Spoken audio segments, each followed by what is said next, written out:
Ladies and gentlemen, my name is Avery, but I go by Suavecito, and I'm a horror content creator. Welcome to episode 59 of Whispers of Horror. We are so close to the big 6-0. I can't believe it. I can't believe I made 60 episodes of Whispers. It's kind of wild. But we have an awesome guest, as in Evan Pinch. How are you today? Man, I'm grateful to have been invited, and I think it's pretty cool that I'm that 59th slot right before that 60. Hell yeah, It's yeah, pretty no, cool. I'm honored to have you. I think it's just awesome that people take their time out of their day to do something like this. You know, time is the most precious thing on this world, and I just want to say thank you for giving me your time to do this. So I'm excited to talk a little bit about horror. I'm excited to get to know you a little bit more, and just for our audience to see who Evan is. Thanks for inviting me, man. Yeah, talking about having conversations about content and art goes back thousands of years. I mean, we have ancient theater plays from Greece, Mm. ancient paintings from the Renaissance. Art is important. It's important to us as humans. So, any chance to sit down, talk about, deliberate it, I'm grateful. Grateful for the opportunity. Yeah, 100%. My first question is like, what got you into content creating? Man, that's a good question. I think I'll turn up my volume here a bit. I think that I've kind of always been into content creation in some form. And I know a lot of people who make content kind of say stuff like that, but when I was a very young child, I was getting involved in my like dad's video editing software. Mm-hmm. And what I would do is and this is going to sound silly, but I think I was only like 10 years old. But I would take a camcorder that my dad had and I would record footage of Halo 3, and then I would put it on the computer and I would splice it together with like music and make trailers. It started with Halo 3, and then I started Nice. putting other trailers together. Um, and then from there, I got into writing and I started wanting to write books and novels, of which I've written several, none of which are published, but Mm-hmm. I went to college for an English degree with an emphasis in creative writing, and I actually have a bachelor's in English with an emphasis in creative writing and literature. And I loved talking about video games. I kept editing. I was in a band for like 10 years making deathcore music, metalcore music, I mean, horror stuff, similar to the kind of stuff you'd see in like horror movies, but a lot of horror visuals and imagery. And from the deathcore music, I just eventually wanted to start talking about video games, which were my original true passion. Mm-hmm. And I was really big into video essays. Shout out to people like Avalanche Reviews and Your Favorite Son, who've been on the channel. Shout out to And them. I was listening to them a lot, and I said, you know what, this is kind of all of my skills, because when I was in a band, I would direct and I would edit our music videos, which sucked, and you're not gonna see them. But I said, this is the video editing, this is video games, this is script, like essay writing, it's sound product, this is everything that I've been kind of learning over time all in one, and I'm gonna go for it. And that's kind of the long line and story of how I've always kind of been into content creation. So it's kind of like in your blood at this point. I think so. I don't know what I would do without it. I have to ask, and I don't know. Sometimes this could be a deep question for people, or sometimes it could just be like a quick answer. But what does content creating mean to you? Like, what does it fulfill? Like when you are able to create something for the masses to enjoy. Oh man, this might be kind of a depthy answer actually. Listen, I we actually have an hour, so I just want to real quick before you answer. Ladies and gentlemen, this is a live podcast, so feel free to type in the comments any questions that you have for my beautiful guest, Evan, as we have this conversation, and I'll read it while I talk to this beautiful human being. Absolutely, guys. Interact. Drop a comment. Let's see. Let's see. I see some of my homies in the chat already. Yeah. So I actually have kind of an entire like worldview philosophy on what it means to like create content, on what it means to create art. And there is I don't know if you're religious or not, but Mhm. I am religious, and there is a religious aspect to this answer. But it is fundamentally about content creation. So Okay. if you just humor me, obviously if you're not religious, just humor me on the idea of it, which is that if there was a creator that created existence and humanity in his image, and if we as humans exist in the image of that creator, it would only make sense that we would want to strive to emulate the actions of that creator, which is creation, right? So I coined this term. I call it creation energy. But if God, so to speak, the creator, the intelligent designer, worked hard and designed all of these different things utilizing this kind of creation energy, then when we as people, when we make art, when we tell stories, when we direct plays, you've heard the term art imitates life, right? And Mm-hmm. sometimes life imitates art. That is that is us kind of settling into our fundamental nature in a human way that emulates our original design intention. God creates, he's the creator, we are the creation made in the image of God, and so we then create. I refuse to believe that to be an optimal human is to wake up, eat, live, and die. I think to truly tap into a higher purpose of being as a human would be to tap into that kind of creation energy. I think it's easier for some people, but everybody wants to do it in some capacity. Even if you look at chefs, when they create, people who are very into cooking food, they don't just cook delicious food. It's very important to them how it looks. The presentation is judged, right?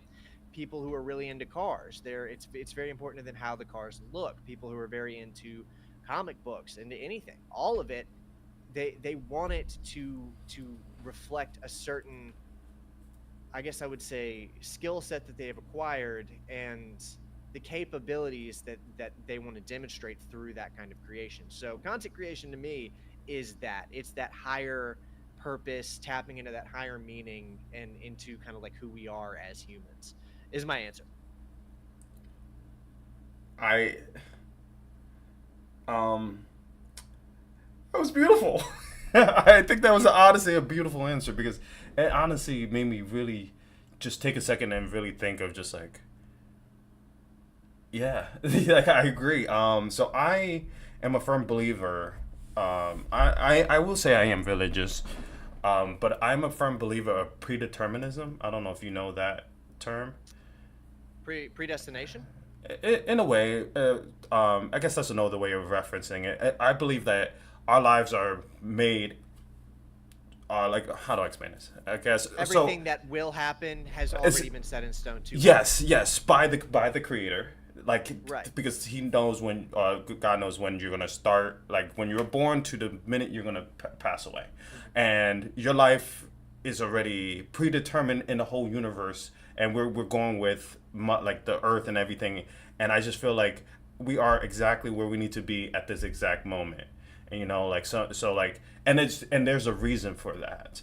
So when people are creating, like for me, like I feel like when I'm creating um just content in general, I just feel like that's my way of expressing myself. But I was meant to do this, I was meant to have this conversation with you, to that like some of those like your ideologies is just like triggering the things that I'm thinking about too, and in a way Yeah. it's all connected and just a vast world of craziness. But um it's art to me too as well. Content creating is people's best efforts to express themselves in physically, emotionally, and mentally in different aspects, as in drawing, making videos, or just like designing something. We started with fire and now we have computers being able to be on the internet Change your lives. forever. Yeah, like it's just hieroglyphic, just stuff like that. It's just like how throughout millenniums is how we got to this point. It's just too much for our minds to understand, which is where I know I'm rambling, chat and everything like that, but it's It's just good. like, And he's well said. yeah, it's just I love that question. I really do, because it's just I It's a get great question. so many different perspectives on what it means to somebody and how they love it. Or I could just tell from speaking to you how passionate you are about content creating, and kind of leads into my other next question is like, did you start when you started actually content creating, did it become, oh, I want to make videos, oh, I want to do, like, did you start with YouTube, or did you start with something else? That's another great question. It actually started when I was a young kid. I'm talking like maybe 9 or 10. I Mm-hmm. wanted to make video games. Unsurprisingly, I thought that that was kind of one of the highest forms of art that you could achieve because it kind of embodies everything. It's Mm-hmm. got music, it's got story, it's got interactivity, it's got visuals, it's got set pieces, it's got acting, it's got a little bit of everything that I really loved at the time. But making video games the way that I wanted to make them would have costed way more money than I would have been able to conceivably have. So I in a kind of an act of desperation, I started just doing whatever I could. I wrote a few books, and then I got into writing music, and I wrote a couple albums. Um, and then I moved more into it being in the band. I started doing like music videos where I would tell stories through the music videos, very low Mm-hmm. budget, cheap. And I just more and more trying to do whatever I could as a means of telling stories because I love all of the different. I love art, I love content creation, but really what I love is storytelling, right?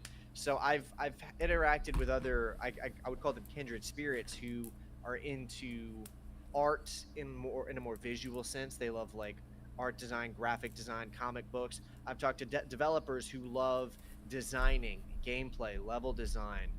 I'm one who is very much so focused on the storytelling. I get most excited about characters, themes, philosophy, arcs, narratives, things that fit into that realm, and everything else is just the vehicle for that to me, Mm-hmm. right? So obviously I'm currently learning, teaching myself how to use Godot. I had to teach myself how to use Blender. I want to get more into indie game design. Okay. I'm working on a novel that I plan to actually release this time. This one because I think it'll finally be good enough where I can be like, okay, I want to release this, that hopefully be out this year. Um, different avenues of storytelling, but that's the thing that was driving me. Even as a kid, I wanted to tell stories. I was obsessive about Greek mythology. I was really into even older storytelling like Sherlock Holmes. Mm-hmm. And my favorite stuff was video games. Grand, epic, operatic, like the Halo narratives, or even more close and personal stuff like, I mean, Whispers of Horror, like Silent Hill, Mm-hmm. Dead Space, all of that. But it's the narrative for me. It's the story, it's the philosophy, things of that nature. That's what drove me to want to do it. Yeah, so I've had like your favorite son and Avalanche reviews, I compare you guys to like legitimately narrators. You know, like if some because like some games have it, sure, but just the way you guys are able to tell the game from beginning to end, and just the pieces that are not even sometimes it's not even part of the game, but just the development of how they are going through the process of making something, and just the extra effort you guys put into to tell the full story, because the game only tells you from what they want you to see. Like it kind of like whispers too, you know. This gives people the opportunity. Like they might only see your videos and just not like know your face or hear just only know you by your voice, especially because you have the gameplay as well, or just talking about it. But it gives you just a more in depth of just the game in general, or just and it's just a lot of people for me, like I just love being able to hear that, and just like it's something that you could put in the background and then just Oh yeah. enjoy. That's a big for me too. Like just like when I'm driving, when I'm showering, whatever. It's just something that it's like, oh, I really love this game, Dead Space. And this person is just going from the beginning, and I play. Even though I played it, it's your own perspective, but also telling the story. So I shout out to you guys for putting the time and effort to doing that type of stuff. That is something that's kind of interesting, isn't it? Because there are games that I have beaten multiple times that I will see a video of somebody talking about it. I'm like, I have already played the game. I know Hmm. all of the plot points and everything, but I still want to hear this person just talking about it. You know, what's up Yeah. with that? We can fall so in love with certain stories that it's like I've probably seen I've probably seen like 12 or 13 different creators' iterations of a Silent Hill retrospective at this point. You know what I mean? But Because they're all, everybody's done it. but they're all It's different. almost like a rite of passage. Yeah. Right, they are, and it almost doesn't matter like how many people talk about it every time I listen. Like a lot of it's the same, but I'll pick up on little different things. Like, oh, Mm. that's kind of different. That's interesting. It's just it goes back to how important the art is, man. Like Silent Hill is a great example. It's so just well done. I can listen to so many different people talk about it, and every time I'm just locked in while I'm got it on in the background. Like half of my brain is just focused on that while I'm doing something else. Yeah, no, I agree with that. I think it's just mainly the perspectives, because it's a great example, like you said, Silent Hill, that could be perceived 10 different ways from because everybody's different, but again, like it still all comes together and you still can hear that. And like you said, you could play the Silent Hill from beginning to end and know everything about it. But because you listen to a certain person, you're like, oh, I never thought about it like that. Oh, I might have missed that when I played it. But you could do it in the background, like in the background of things. Yes, because you know the story, but again, it's somebody else telling it, and that is what makes it interesting for me. When I listen to you guys do the videos you guys do. How long does it take to do one of your videos, like a retrospective or just talking about, and how much research do you put into making them? That okay, so that actually kind of varies depending on the video and the game and also the creator. So I've talked to, believe it or not, me, your favorite son, and Avalanche, since we keep referencing them, all have pretty different ways of going about it. Mm-hmm. Um, for me, and I'm actually changing up my process a lot to make it take less time. But previously, it would take me about 2 weeks of straight work, 7 days a week, to put out a, I would say, hour 15 average, which could range from an hour to an hour 45 minute, but an Mm-hmm. hour 15 average long retrospective of a game, it would take me about 2 weeks of work because you Okay. have to factor in playing through the game, potentially having to play through it a second time if it's warranted, doing the research, which typically involves watching clips behind the scenes, referencing multiple different wiki sites. You never want to just do one. I tend to find the primary Wikipedia, a fandom wiki, hopefully a secondary fandom wiki if they exist, cross reference. Your favorite son goes so far as like buying behind the scenes books and whatnot and actually reading them and cross referencing it. You Mm-hmm. have to factor in thumbnail creation. Script writing takes the most time. So whenever I was really in a zone, a script would take me a solid week of work. Oh wow. Like wake Okay. up, work on a script. And I'm someone who's been writing essays. Like I went to college and got an English degree. You know what I mean? Like it's hard work. It's really Mm-hmm. not easy to crank out a script. But that's not even the worst part. The worst part, and any of them will tell you this, is recording the voiceover. I was just Because it about to takes, ask about that. yeah, it takes forever, and it's not a fun time at all. And then with me, I actually produce my voiceovers. Oh So I wow. record my voice. Yeah, I recorded my voiceovers into FL Studio, and I go in and I manually cut out all of the silence in between so that it's just kind of a straight consent. And that's why I keep getting accused of doing AI voice, which is crazy. I do not use AI for my voice in my videos, but the reason Mm-hmm. people think that is because I cut out the silences and I cut out the errors in my voiceovers. So everything is smooth, everything is continuous. You don't hear stops and breaths. It's particularly not in my later videos. And then I'll run it through some EQ chains and stuff. Mm-hmm. That's how I used to do it. I've actually changed that up. Now I'm experimenting with a new formula. I've only done it for one video and then another that's out, and then another video I'm working on right now where I just sit down in front of a camera. I don't have a script, I have an outline, and I riff for like 3 or 4 hours, and then I edit that together. I've had varied results with that method. We may be going back to the old one, but we'll see. The answer is it takes about 2 weeks for a video. I I'm not gonna lie. So I wrote that down on this piece of paper because that's something I really struggle with when I when it comes to making videos, like I stutter pretty badly just because I know what I want to say, but then just all these thoughts come in my mind, and I'm just like, wait a minute. It's like I know what I want to say, but there's just the words never come out the way I want to. Hence why I do this live, ladies and gentlemen. So sometimes I get off track from my point, and then I try to come back to it. Sometimes I just say the word 1,000 times and just stutter, but I don't try to shy from that. I try to show people that, even with the stuff that I struggle with, I still feel like I can be a content creator. I look at the difficulties that I have and try to overcome them no matter what, and I still can be one no matter what. So like, again, we're human at the end of the day.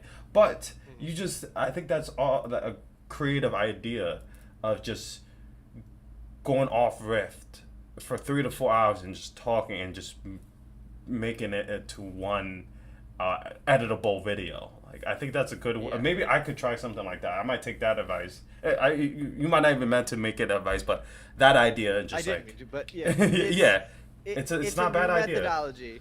It's a new. I got the inspiration from Wendigo, Yeah. another horror creator who I was watching a video on, and I noticed that his video was way less produced than my videos. Way more casual. He's just in front of a camera. He's clearly just riffing for most of it. He's clearly reading off of an outline. It's not word for word like I used to do. And I thought to myself, I was like, man, that seems like it'd be so much easier and quicker. And so far, I actually today finished up editing just the camera, like the on-camera riffing portion, into a final video for this next video that I'm working on.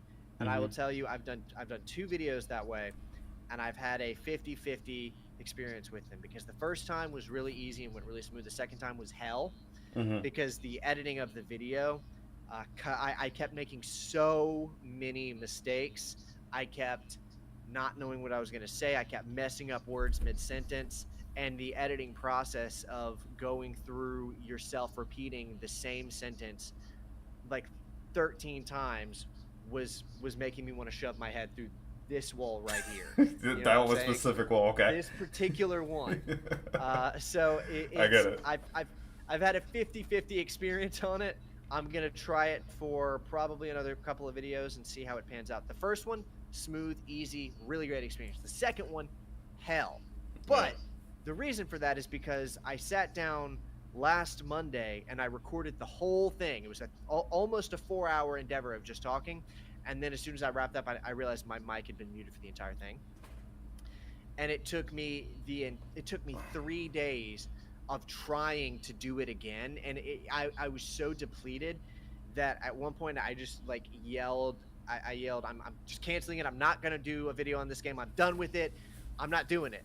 And the next day I was like, no, I'm going to do it. I'm just going to force myself to do it. But then having to redo the whole video like that, and I can even tell when I was editing the footage today, I was like, I can tell that I'm not as enthusiastic about this, even when I'm trying to pretend to be, because the whole time I'm like, I lost that better version because my mic was muted the entire time. So that you got to double check. And whenever I was doing a more produced version, that would not have happened because I listen back as I do it. When it comes to like some of the adversities that you experience as far as your mic being off, you just like did probably 4 hours of just majestic talking, and you just realized, I believe it, to realize it's not working. Like, what does that do to your mental? Have you ever gotten to the point where you're like, I don't know if I want to do this content creator thing? How did you overcome it? How did you overcome some of that stuff? Multiple times, actually, I've gotten to that point, and this was just another instance of that. This would have been last week, probably 2 days in a row, whenever I was trying to sit down and re-record the thing that I had lost, and it just wasn't happening. It wasn't coming, man. I was sitting down, I would start it, I would record for like 15 minutes, and I would realize I can't do this. I just cannot. And I would sit down, and I would start having thoughts of, I don't even know if I want to make videos anymore. I don't even know if I want to. And then I start tossing up ideas. It's like, I have an English degree, maybe I do something else. It's it's one of those things. There really, maybe there's tools like psychological tools that you can use to kind of bring yourself back down to earth, but really the thing that I found is you just gotta like, you gotta take like a couple hours. You gotta just say the things that you want to say to yourself. Maybe I won't do it, maybe I'll do something else. You gotta think about it. You gotta go to sleep. You gotta wake up the next day and be like, all right, well now how do I feel now? Mm-hmm. That's the key. You got to wake up the next day and be like, okay, now how do I feel now? I said the things, I played with the ideas, I pondered the failures, I pondered the other options. I went to sleep. I'm up now. Having a morning routine, like people make fun of that, but it actually helps a lot. Like that's a whole other thing that we don't have to get into because people like they make fun of that and stuff. But like having a morning routine actually is like a crutch for me at this point. You get up, you kind of do a morning routine, you go to the gym, you come back, you sit down, you're like, how do I feel now? And then typically I feel like I want to keep doing content. Okay. I was gonna say something when you said like that morning routine, and Hmm. it embodies discipline. Yeah. And that's something that I just, for some reason, when I feel like I don't want to do something, I just tell myself, just get it done. And that is, you sometimes you got to do the things you don't want to do to get the results you want at the end of the day. And I respect that because, like you said, it's a whole nother topic of just morning routines. But because this is Wishes for Horse, I want to get into that. Like, how important is your that morning routine to set up your day, knowing that it's a schedule that you stick by, and it helps you get through the day. Like, how important is that to you? It's important enough that the morning routine is one of the number one like things that comes to my mind when I think about maybe I'll stop doing content creation. I'll just go get a different career or job or something. Mm-hmm. Remembering how badly I want to keep my morning routine is the thing that keeps me like, no, I got to keep doing content creation because I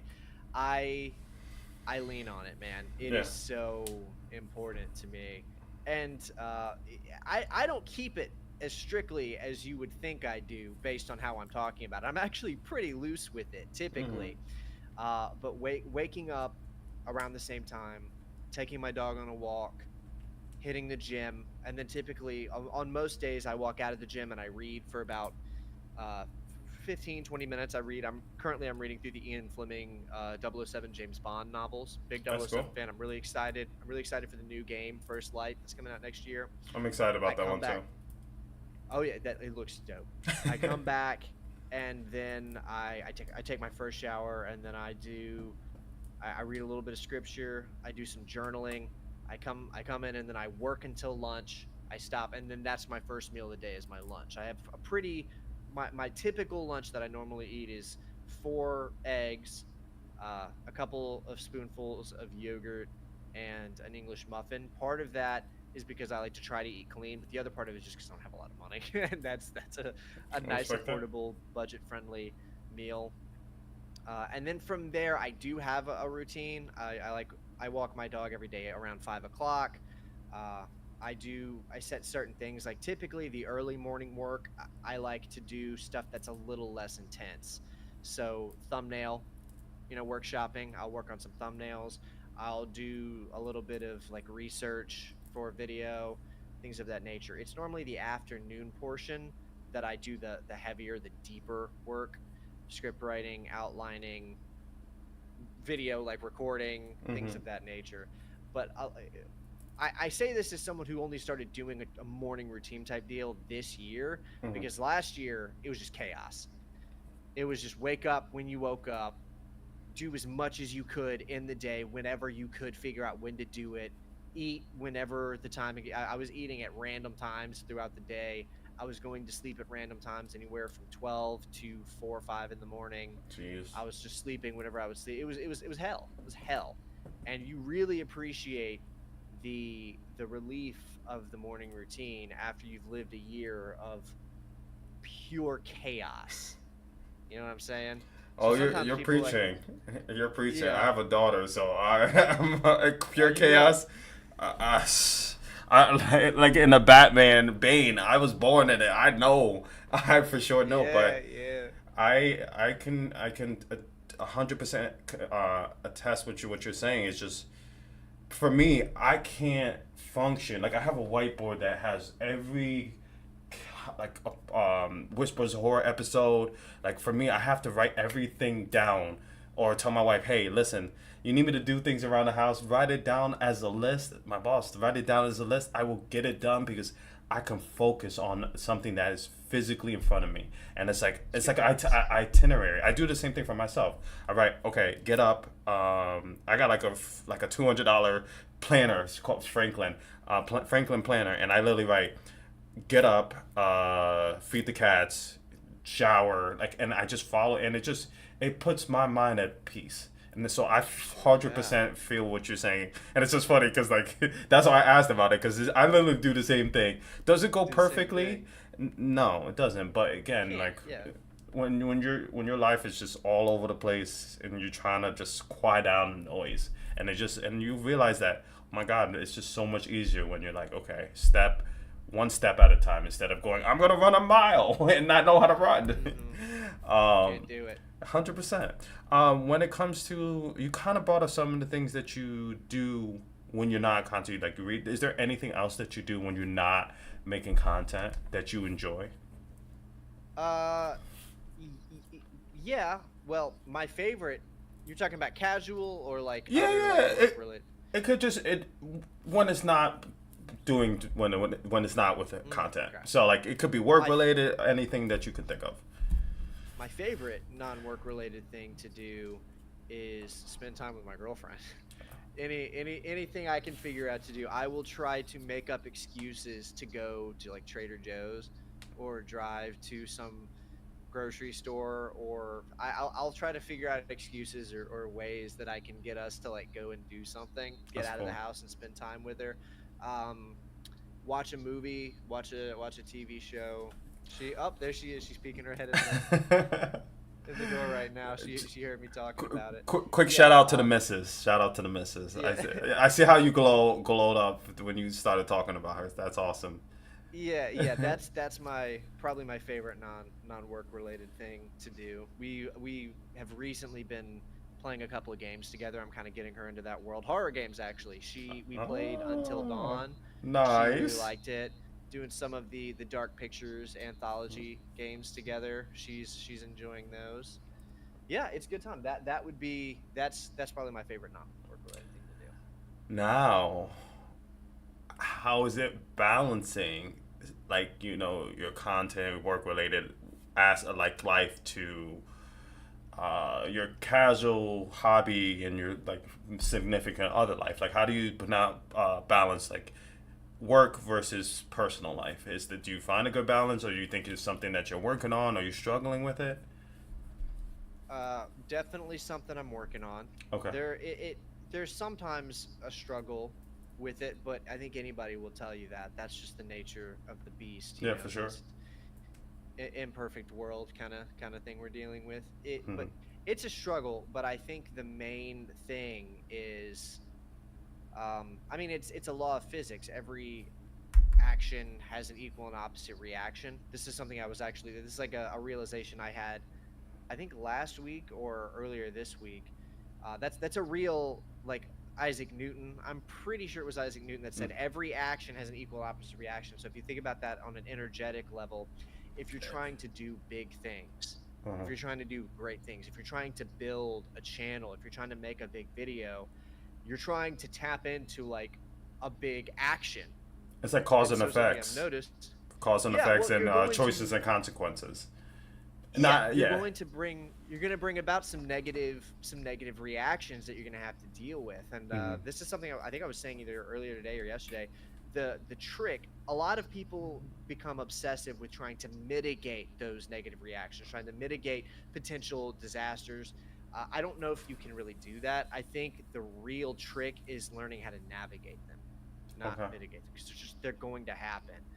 And when it comes to maintaining that balance, you just accept it. You say there's no way you go into a knife fight without getting cut. Yeah. It just doesn't happen. So you say, all right, it's just going to happen. There's going to be complicated times. There's going to be times where things don't work out the way that you wanted them to. There's going to be times where bad things happen that were unexpected and you have to deal with them. Hell, my channel got hacked like a month I ago, and I heard. was in anxiety hell for like 3 or 4 days in a row. Hmm. You, I did not navigate that super well, by the way.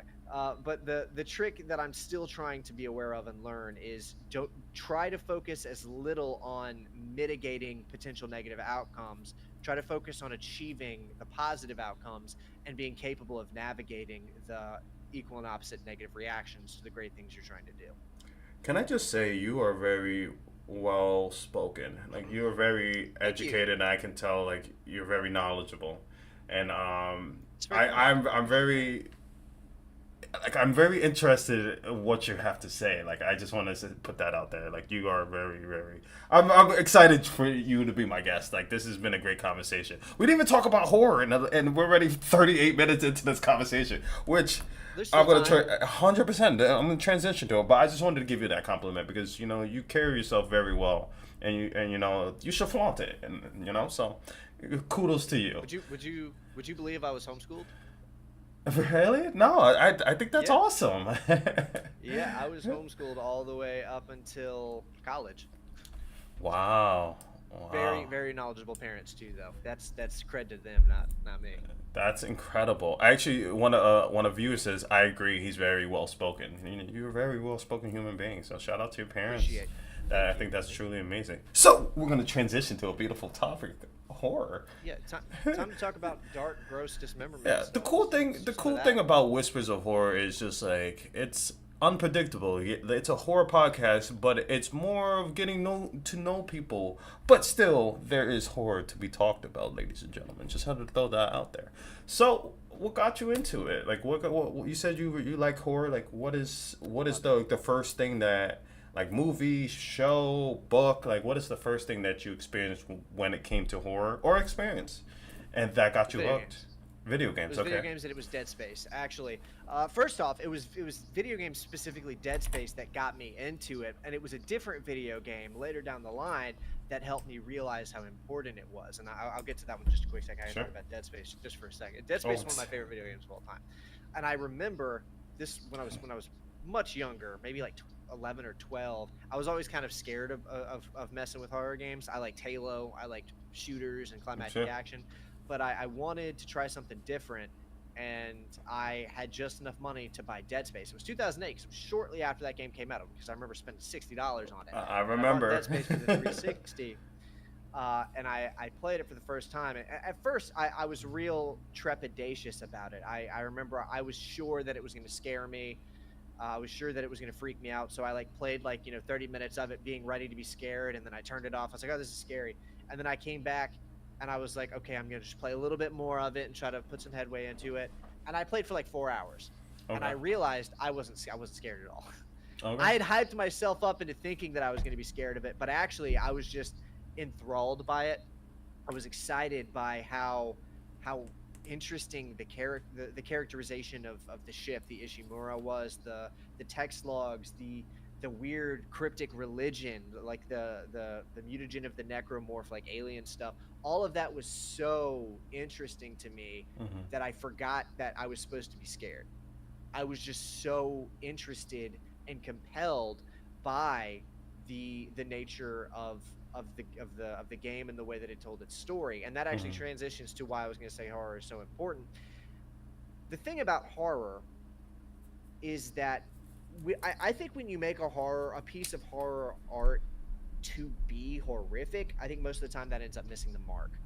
It ends up either being campy or cheesy or silly, because the real power of horror is not to horrify.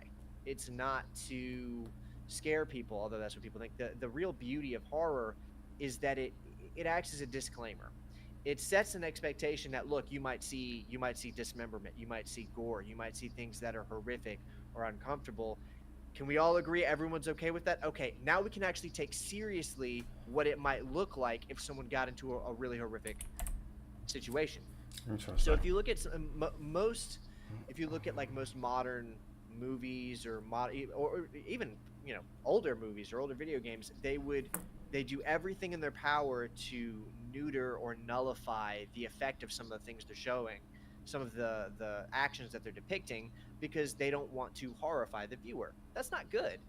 You know, if you depict somebody being shot with a 50 caliber rifle or something like that, they're not going to just they're not just going to bleed out. It's going to blow half their body off. You know what I'm saying? Like, it's a horrific thing.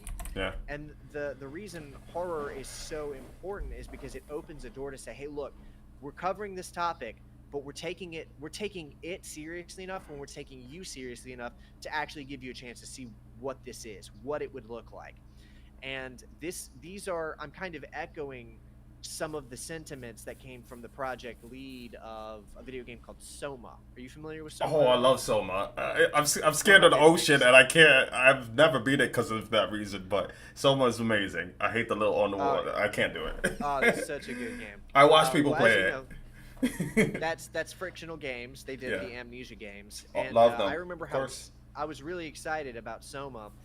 And I was reading an interview from the project lead where he was talking about why. I could probably find this. It's a written interview, but I was reading this interview with the project lead of that, where he talked about the reason Soma was so important to him was that between Amnesia and The Dark Descent and the production on Soma, he had realized that they were not taking advantage of the horror medium. He said with Amnesia, The Dark Descent, we explored some interesting themes, but we were just trying to freak the player out. He said with Soma, we are realizing that the actual beauty of horror is that it is a vehicle with which everyone is agreeing to allow themselves to be presented with topics that they otherwise would not consider. They wouldn't want to hear it. But when you say, okay, we're agreeing that this is horror, they're saying, okay, now I'm ready to talk about and be shown things that I would otherwise say, don't show me that. And that's why the story of Soma is actually one of the scariest stories. That is that existential darkness, you know, things that are much scarier than like a slasher villain. That's horror, but it's not the kind of deep horror that says it's the sincerity of it. I don't want to play a game or watch a movie where I can tell they are nullifying something in order to get a rating. That's really unfortunate when I can recognize that. Because some of the best horror material isn't gory or scary. It's just serious. You know what I'm saying? That's why I love horror. You don't know how happy I am of your answer. You have no idea, because that was the best answer I've heard in a long time, and it's so true. I feel like horror is being censored, and it's not something that should be censored, because the censor is before you play the game. There's warnings that say, you know, hey, you might see this, but if you accept these terms, we're gonna show you to the full extent what you are experiencing, because you open that door. You know, like living is horror. Like, there's so many terrible things, and it's just people are trying to downplay it to make it more acceptable to the public, which is incorrect, because it's not. It's the word is horror. Like, it's not supposed to be something that it's supposed to make you uncomfortable. It's supposed to be unnerving, like things that we don't want to happen, but this is what it is. And I as much as I love all these games and everything like that, it just breaks my heart that there's so much more potential that they can do, but because the masses, and they don't want to upset the public, they are striving around them. Because like Itch, I don't know if you heard about Itch and Steam, that breaks my heart. Vile exe, like they are taking away people's art and the hard work and the dedication. And this is why I believe Whispers of Horror is important, because it shows the level of heart that these people put into their games to be taken away because it's deemed not appropriate. It's just a slap to the face. And it's just like, why are we doing this when it's something that is around the whole world and we deal with it on a daily basis? It's just mind-boggling, and for me, I kind of want to transition to the next question, and you kind of answered it, which beautiful answer. Is what is your definition of the word horror? Like, what is your own perspective? Like, I know you kind of touched it, but like, if you can elaborate a little bit more into your own perspective, like, what is horror to for you? You mean as a genre for storytelling or a genre for like content creation? What No, is horror? not even that aspect. Just like in just general, like when you hear the word horror, like where does your mind go? Like what is your ideology of it? Like what is your own definition? That's a much harder question for me to answer. I actually As best as you the could. only way I think yeah, the only way I think I could answer that is by almost with a non-answer, and I'll explain what I mean. I'm not Oh the kind of shit, we're gonna person. PR answer, and I'm just kidding. Yeah, no, that's not what I mean. I'm actually just the way that I am personally. I don't like personal definitions. Okay, fair. Um, I get that. it could be that I'm autistic or something, but they make it hard for me to navigate conversations or function Hmm. because if I'm talking about horror and you're talking about horror and you're talking about 80s movie slasher Friday the 13th, Nightmare on Elm Street, which is totally horror, you Hmm. know, but I'm talking about the stuff we were just going over. We're not talking about the same thing. We're having two different conversations, Yeah. and that's why personal definitions get murky. I don't have a personal if somebody actually asked me that, I would look up the dictionary Yeah. definition. I would give it to them and say this fits either. uh, Wait, I don't really. could I Go ahead. could I give you example like what I mean? Like, can I give you my answer? Please. Yeah, yeah, no, no, Yes, no, for sure, for please. sure. And also like you feel free, you do not have to answer any questions like that you don't want to. Like this is a No, open, yeah, I'm not. I'm yeah, not. no, no, no. I'm trying to give you the best answers I Of can. course, of course. So for me, like I guess what my definition or like what horror when I hear the horror, what does that mean to me or just what I think of it? My own perspective is that feeling of like being put into a scenario or a situation or an environment that subconsciously triggers your primitive instincts for flight or fight. So, get like for like example, like the movie Saw, like you It's my favorite horror movie, actually. that's one of my favorites, and I think Saw is the perfect vision. If I saw the dictionary and I looked up horror movie, I think Saw is the perfect thing. The reason why I is agree. because it shows you a person waking up in a situation where they only have two choices. They have to either fight for their life, doing whatever it takes, or they have to try to flee and try to escape, or try not, or go with the punches and become a prey. Like it's like versus predator versus prey in a way.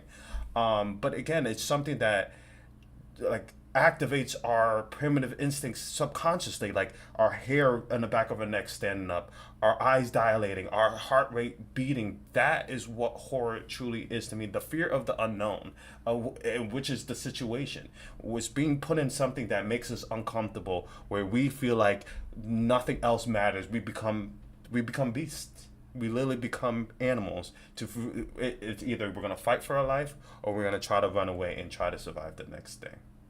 That's the best way I can explain it.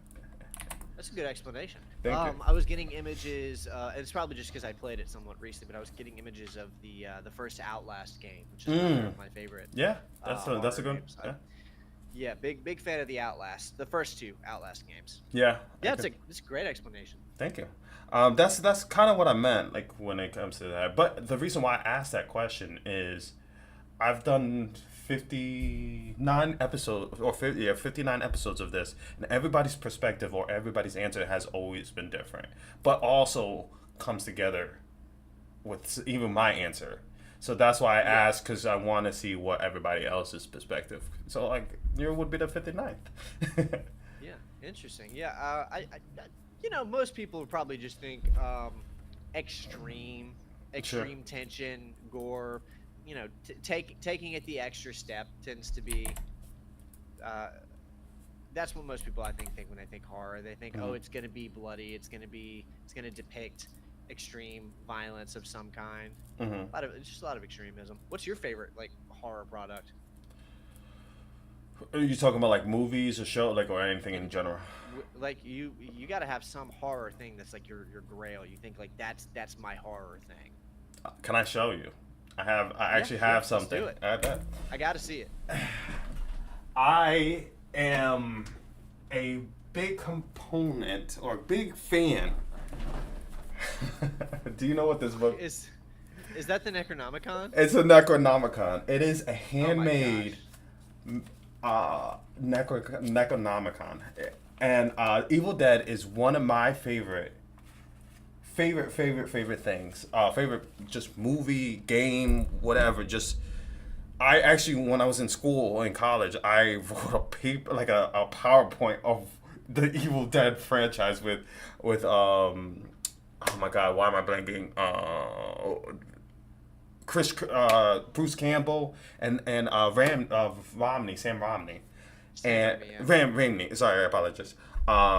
Which I would love to interview them. That's one of my biggest dreams, and I'm going to get there. Goals. So goals for sure. But that movie, for some reason, I felt like they didn't hold back. I feel like they and I appreciate it. And it literally, when I watched it, it made me stay up all night. And it's just like, I actually felt, even though how crazy and just like over the top it was, it just fear. I was naturally scared where I actually had a tear coming out down my eye. And I felt petrified of like just certain scenes, like the woman's taking a pencil and just pulling the tendons from his Achilles. It's just like, I don't know. Yeah. And I appreciated that they didn't hold anything back, and it activated something that I didn't know I had in me, you know. And just watching something like that, it's just like somebody having or directing something that powerful to make me feel those emotions. I had to throw flowers to. And even now, like, I'm not, you can't even see. I literally got goosebumps just talking about it, and it's just like that. It's just so. That's why I love content creating and people who do it, because it's so powerful. It can affect people in so many different ways, in a positive and sometimes a negative way. It's just creation of something is so powerful, and I love it. I love it. I really do. Well put. That's a crazy book to just have lying around. No, I actually found it. You know what's funny? I found it. My birthday was August 3rd, and I went to this store. Shout out to Curioporium, and it was like a haunted store. And I was like, okay, bet it's my birthday. I just want to find something. And I was looking through. Everything was for sale in this, and I opened one drawer, and I saw. I said I had to have it, and it's just like it was just meant to be. And it's like, what you're telling me? My favorite movie or favorite franchises of all time, and somebody made a handmade book of the Necronomicon. You can't make that up. I said, I don't care how much. I said, I don't care how much it is. Like, just take my money. I need to have this in my room. But yeah, it's just like I love stuff like that that can make me feel something, and I feel like sometimes it misses the mark, but sometimes when it does hit, it's beautiful, man. It's art. Yeah, yeah.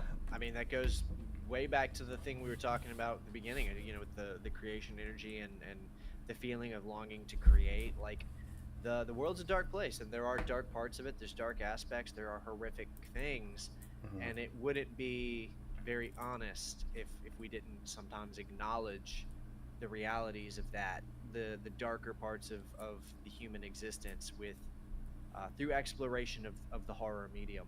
Yeah, for sure. Do you have any fears? Do I have any fears? Yeah, like actual fears. Probably more like esoteric ones. I don't think I have any like fun phobias or anything. I'm not like scared of heights or spiders. I used to be kind of scared of snakes, but I think I got over that after a while. No, not I mean, my fears are like the most reasonable. I'm afraid of like getting in a car accident, being paralyzed. Okay.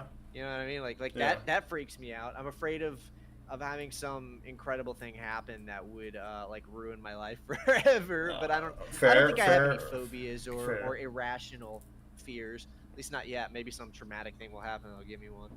Interesting. No, I think too late. No, listen. Like for me, I'm afraid of the ocean, and that's my biggest thing. But like again, it's just okay to like have nothing. It's probably pretty rational fear though. The ocean's scary. Yeah. I've seen just one video of an anglerfish swimming up, and they belong at the bottom of the ocean, and so I don't need to know. I'm okay. My feet belong on land. Not a big Subnautica fan, huh?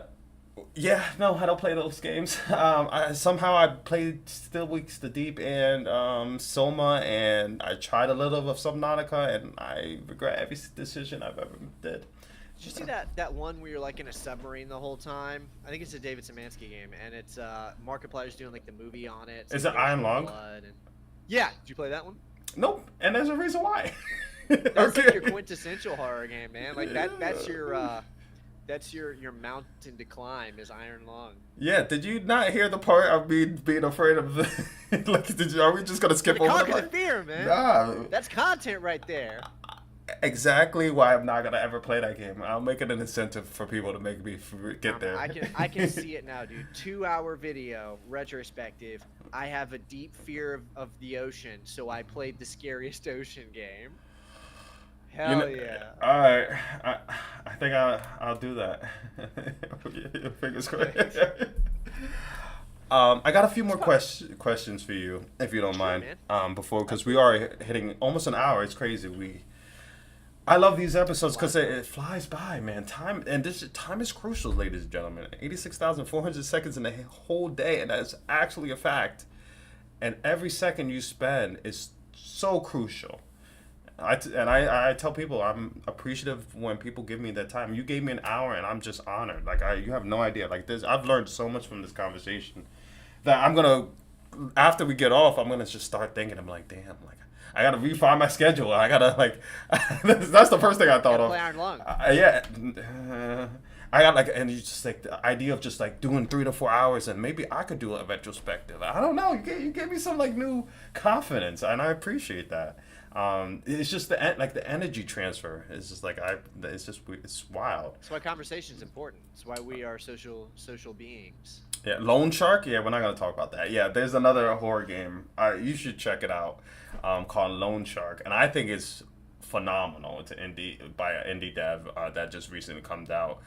You basically buy a boat with a loan shark's money, and the loan shark calls and says, "Hey, where's my money?" And you gotta collect fish to pay back the loan shark. But it goes further than that. It's actually like the name of the game has so much meaning. I'm not. That's all I'm gonna say. Fire. It's Cool. one of my favorite Thanks games. for putting me onto that. 100%. In the next 5 years, and we will actually, in the next year. I don't want to do 5 years anymore. I want to say next 12 year, months. next 12 months. What is your ideal vision or goals that you would like to accomplish? I have several things I would like to have accomplished in the next 12 months. I would love to be married in the next 12 months. I would love to have a book out. I'm working on this sci-fi book. It's very, very pulpy, but I'm sci-fi is my thing. Like I love Okay. horror, but sci-fi is the thing I'm obsessed with. I can't. I want to read I'm it. Actually, Let me know Yeah. when you publish it. I would love to read it. I love sci-fi as well. yeah, can't get enough sci-fi.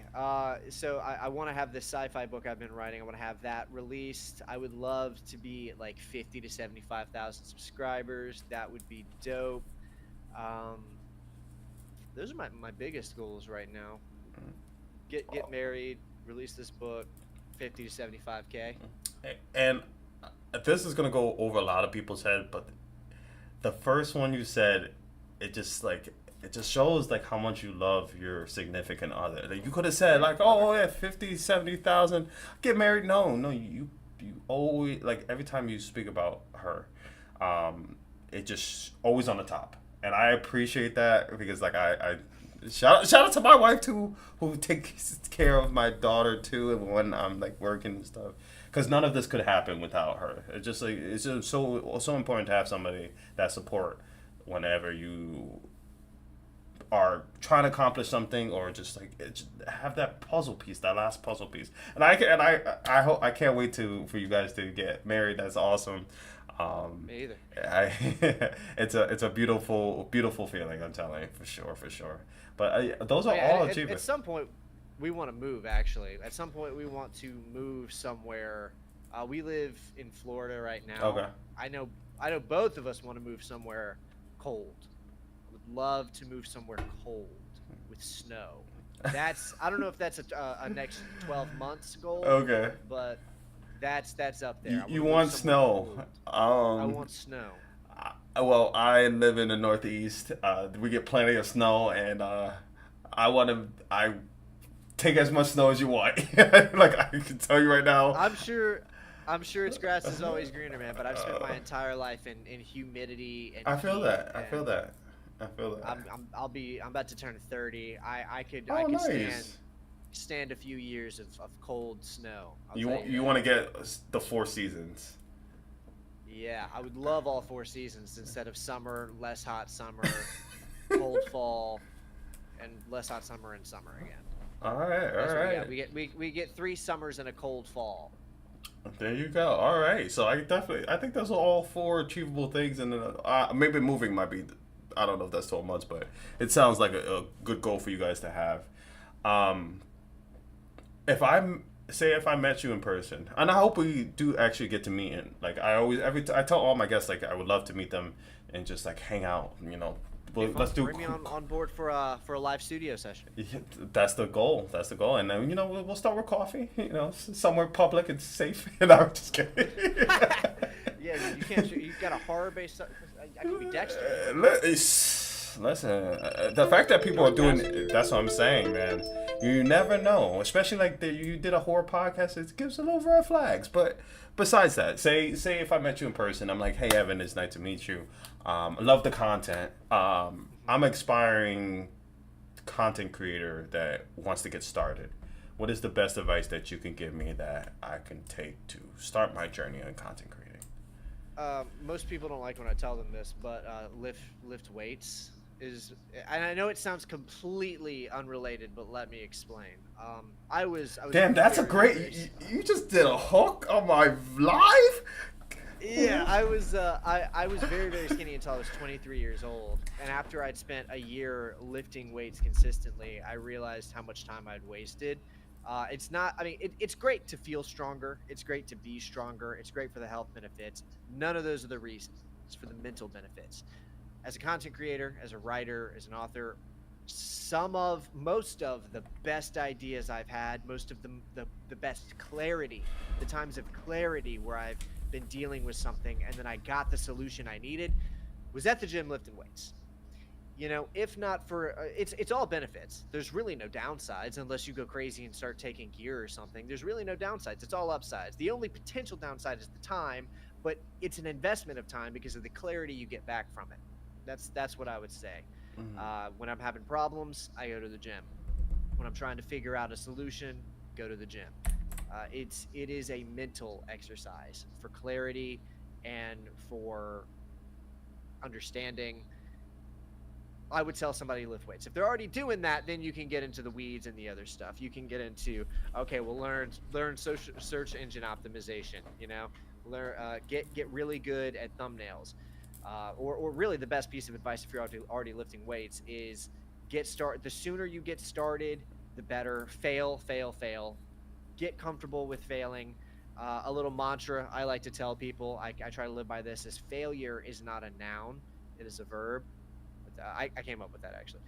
Something I can't stand is when people say something is a failure or someone is a failure or they feel like a failure, because not only is it just not good for you to say that, it's also definitively incorrect. Failure is not a noun. You cannot be a failure. You can fail. It's an action you can do, just like you can succeed.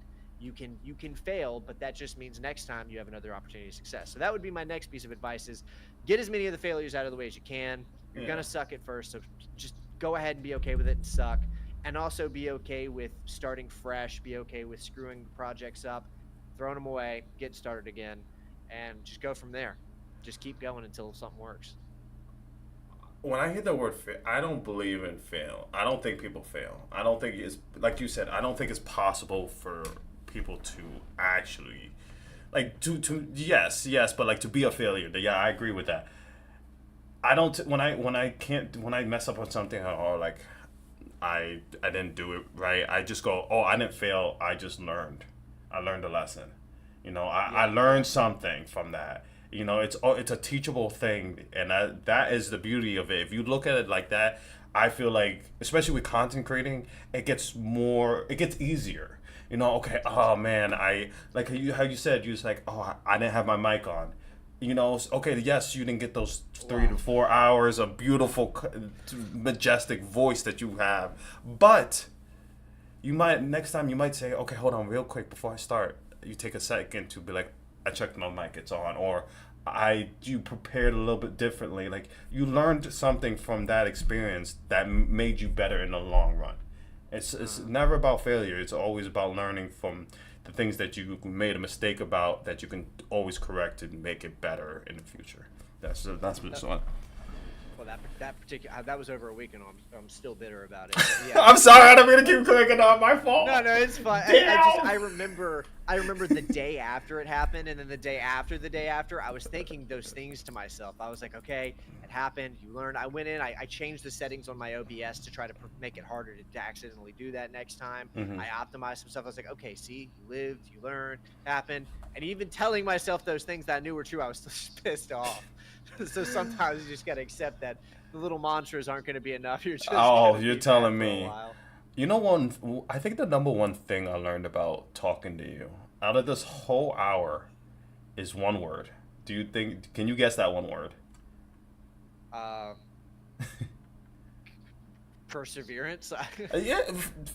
Yes. In a way, yeah. Like discipline. Like if you are disciplined in whatever you put your mind to, you can achieve a lot of the goals that you have. Like, how you said, like with this, like your morning routine, that's discipline. Oh, yeah. Like going to, like when you have a problem, like it's a mental thing. It's a mental, like Yeah. a lot of people don't succeed. I was going to use the word fail, but a lot of people don't succeed is because they let their mentality or their mind take over and say like, no, that loser mentality of like, I can't get this accomplished. I can't do this. I can't do this. I told I'm teaching my daughter of we don't say can't in this album. We don't say that doesn't exist because then if you already start thinking that, you won't be able to do that.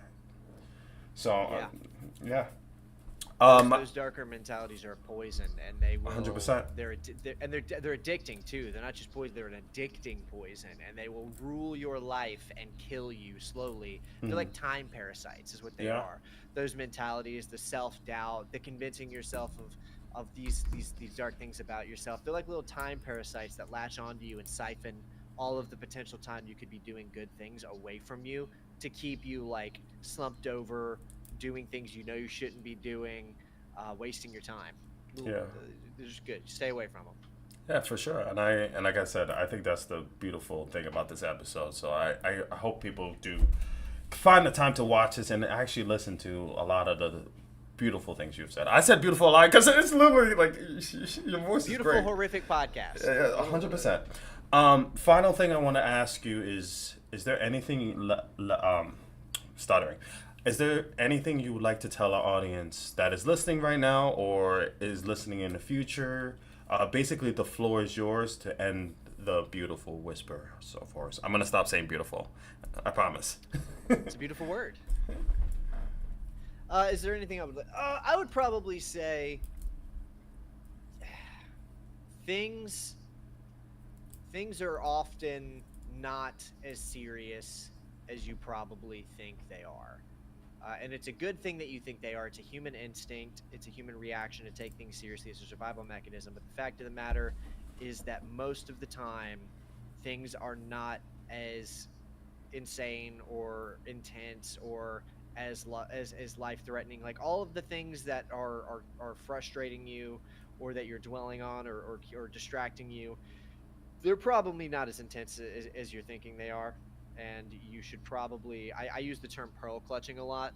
You try not to do that. You got to try to relax. If it's not bringing you closer to your goals, you need to move away from that. It's probably not that serious.